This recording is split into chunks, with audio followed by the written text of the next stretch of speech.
Today's topic, Ask Me Anything Volume 4.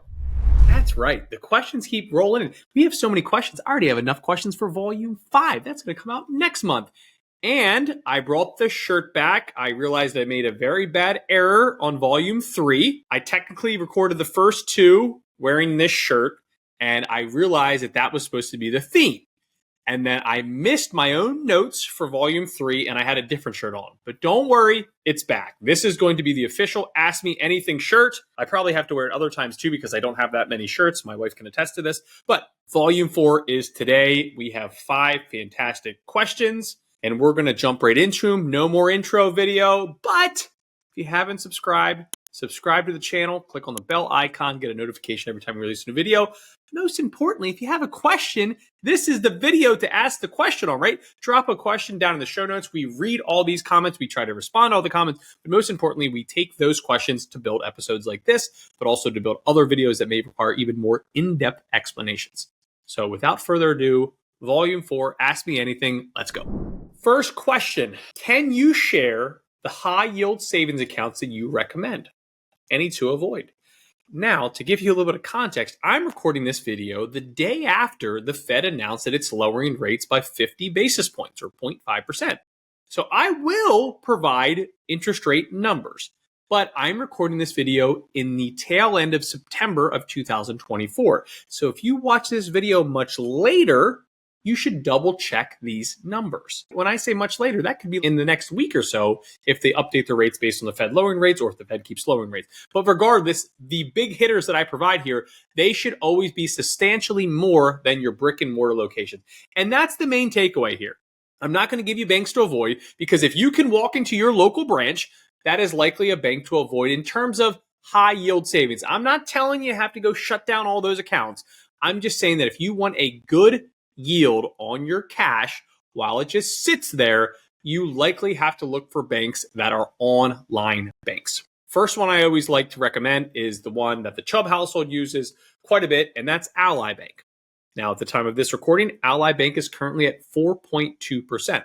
Now, even with the Fed lowering rates, Ally and the next bank that I'm going to provide, here's a hint, it's Marcus, have always had this unique feature where it seems like they are always lowering their rates a little bit ahead of the Fed decision.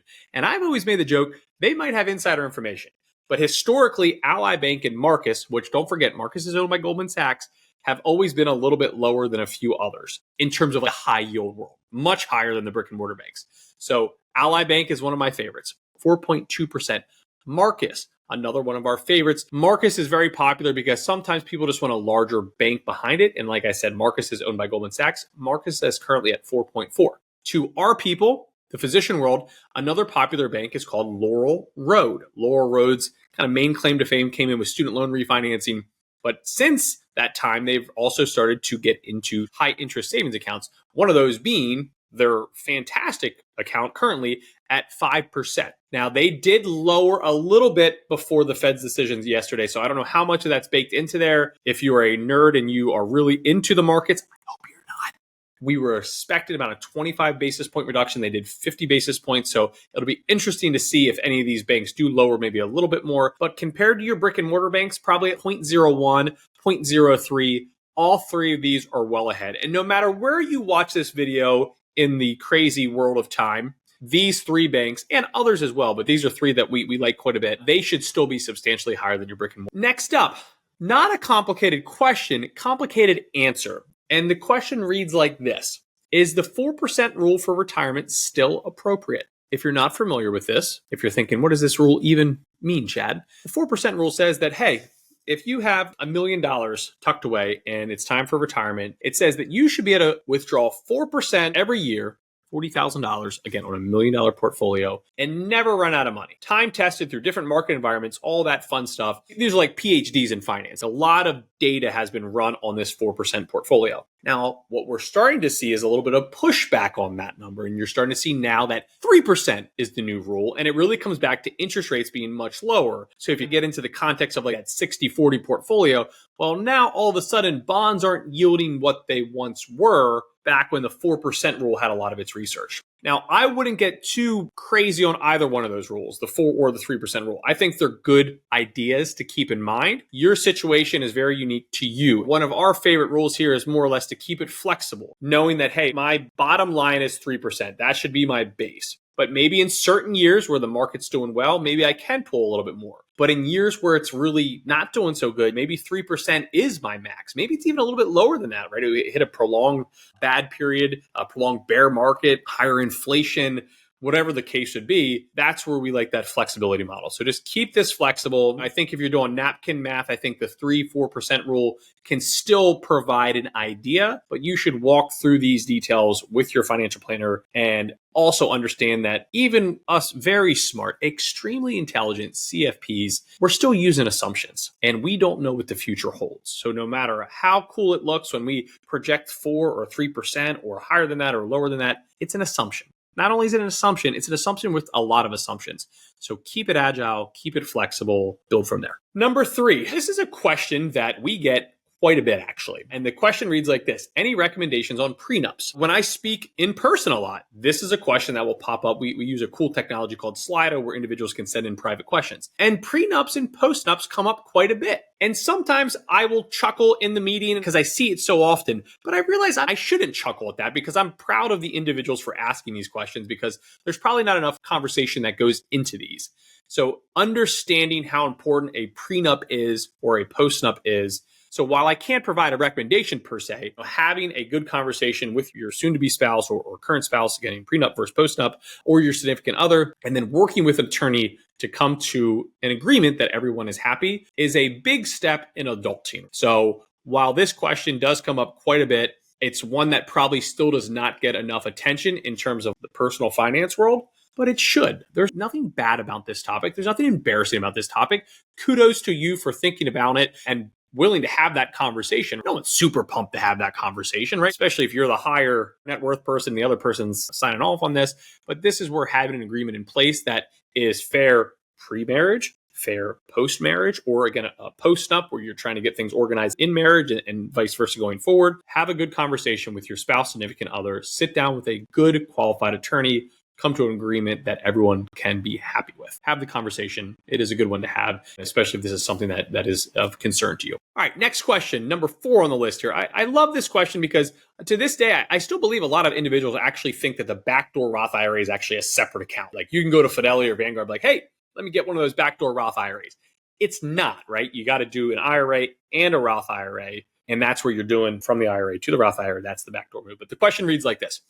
Are contribution limits for the backdoor Roth the same as directly contributing to a Roth? The answer is yes. Now, I would change the wording a little bit, right? You're going to make the contribution to the IRA in the backdoor Roth IRA example and then convert it to the Roth. That's our backdoor move compared to their question saying directly to the Roth. Remember, you got one extra step in there, but the contribution limits are the same. I don't like adding contribution limits to videos because it doesn't allow it to go evergreen. But recording this in 2024, current limit is $7,000. Based on your age, you might get a $1,000 boost in there. If you're watching and it's not 2024, just a little Google search. Current Roth IRA contribution limits should get you there, or IRA contribution limits. But again, backdoor Roth IRA is not a separate account. You got to open up an IRA, you got to open up a Roth IRA, and then move contribution goes into that IRA, right? You got to let it sit there a period of time that you can decide on. We've had that conversation in other videos, and then you're going to convert it to the Roth. And don't forget, once you convert it to the Roth, don't forget to invest it. Don't do everything right except for that last step. But I love that question because it just gave me another chance to kind of emphasize that backdoor Roth IRA is not its own account. You got to open up 2 separate accounts to do that contribution. Last one on the list for today. Do you have any favorite financial planning or investment books that you would recommend? And to make sure that I'm not just guessing books, I can prove that I actually have hard copies. That's right. That's how old I am. I still read hard copies. So let's go through the list. What do we got here? Well, my most recent favorite goes to The Psychology of Money by Morgan Housel. Fun side story, the conference I was just at, Morgan was there. super kind guy. This book is just fantastic on so many levels. The emotional side of money is so deep, and that's what this really hits on, but still just a very good personal finance book. One of my favorites, one of the few books that I've actually read twice in my life. I should say read once. I did do an audio version of it, got into some long distance running. That was my option. Next up, from it, I Will Teach You to Be Rich. You've probably seen this book. Some advisors are not fans of Ramit. I am. It challenges status quo, tells you to pay attention to your fees. And while that irks some advisors the wrong way, these are conversations that need to be had. Certain advisors, if you are nervous of that, provide the value. You don't have to worry about it then. So great book. Many good topics covered in here. One of the more popular ones. I'd say these two books you probably have seen. If you have not, those are fantastic books. Definitely add them to your reading list. And then one that maybe you have not heard about. This is more of the financial planner world where I found this. But Carl Richards is one of the more popular guys out there from his days in the New York Times. Now he's a big part of the advisor community. But the One-Page Financial Plan, one of my initial books that I really loved. You can see, you want to see how old school I am? Do you see that? Look at that. Actual highlights in there. I think I was taking hard notes at some point too. But I love Carl Richards. I think he speaks in a very understandable way. Same with the other two books as well. But three of my favorite personal finance books. I think if you're watching this and you're just like, how do I learn a little bit more and just really build a good foundation? Those three books should nail it for you. So those are the 5 questions for today. Thanks for hanging out with me for the last 10 minutes or so. Not as long of a video today on these Ask Me Anythings, but volume 4, we've done it. We have done it, people. We've done it. We're at 4. I already got 5 on the docket for the next month of recording. Thank you for hanging out with me. If you have questions, comments, concerns, drop those in the notes. That's what this topic is all about. If you have not subscribed, subscribe to the channel. When you get a chance, click on the bell icon. Get a notification every time we release one of these great videos. As always, thanks for hanging out with me, and I will catch you on the next video.